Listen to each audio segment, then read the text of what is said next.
there was something strange about the man's eyes. He said the word depraved as if it were a compliment. To Henry, both the word and the tone seemed odd coming from a man who had served the likes of Lord Guillaume. Unless he'd enjoyed serving his master, and perhaps taking part in his exploits. Henry didn't know yet, but he was curious. "They simply discard convention, my dear fellow, that is all," Henry said. "They have great minds and great imaginations." "Indeed, sir, and you are their equal, with your paintbrush," Massine told him. Hubert wasn't sure he could begin to equal the brilliance of Shelley in any measure, but he was grateful that the man had come with his interesting party of guests. A moment later, those guests dragged their small rowboat ashore, Claire still laughing, covering their heads with shawls and jackets, despite the fact that they were already drenched. The four of them ran toward the great gates to the small fortified castle Henry had rented. The house of Guillaume was nothing like the beautiful Villa Diodati Lord Byron had taken near the water, nor did it in any way resemble the massive and beautiful Castle Chillon across the lake. Originally built during the Dark Ages, around 950 AD, when the area had been under the control of the Holy Roman Empire, the castle had draughty halls. The rooms were small and sparse, and only one place, the South Tower room, gave him enough light to paint. It was a wretched rental, but at least the enclosure no longer housed farm animals.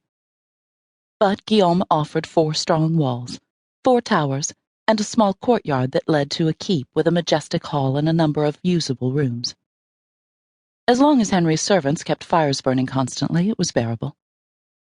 And most important, he had lured George Lord Byron here, along with Percy Bysshe Shelley and his young lover, Mary Godwin.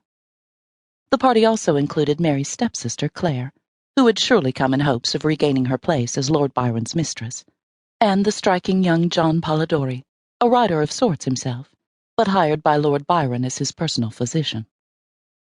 What made the castle an exceptional choice, despite its discomforts, was the impression it allowed him to give others, that he was a moody artist, making his name in the avant-garde world, where the dark side of human nature, religion, and science were intriguing the finest minds of his day.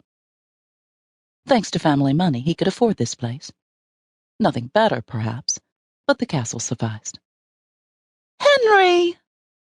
Claire was the first to greet him, running to where he stood at the gates, throwing herself in his arms. She was soaked and didn't care in the least that she dampened him as well. He gave her the mandatory hug and stepped back. "Welcome," he called cheerfully as they ran up. "Welcome, welcome. Get under the portcullis, my friends, and we'll make a dash for the house. I'm so glad you've arrived." "Did you doubt us, dear fellow?" George asked, giving him a hug as well. The hug was enthusiastic. He wasn't sure if George was testing him. Lord Byron enjoyed outrageous behavior, although he toned it down in London, lest his words not receive the respect they deserved when he voiced his opinions in the House of Lords. He was often condemned for his poetry, ostracized by society, and yet his political rhetoric sometimes held sway. "We're delighted to see you, Henry," Mary said. She had such a sweet smile. While she'd chosen the bohemian lifestyle, running off to the continent with Shelley when he was legally married to another woman, there was still a sense of charm and old-fashioned morality about Mary. Henry was in love with her himself, he realized. "Any outing is exciting these days," she went on. "The weather is so very dreary." "Yes, man, and we're quite frozen solid," Percy said, slipping his arms around Mary and grinning at Henry. "You've a fire, I believe." "A big fire and a great deal of delicious mulled brandy," Henry promised. Massine had already sent 2 other servants down to the lake. They'd gather his guests' luggage from the boat. Henry greeted Polidori, who was bringing up the rear, carrying his own bag.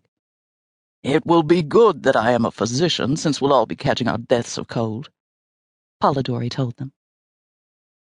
They raced across what had once been the inner courtyard, and was now the only courtyard that led to the giant double doors in the hall. Raoul Massine was there, and he held the doors open for them, handing warm towels to the sodden guests as they made their way in. Henry followed last, closing the great doors as he entered. Mary was already before the fire, wrapped in the towel, a delicate tendril of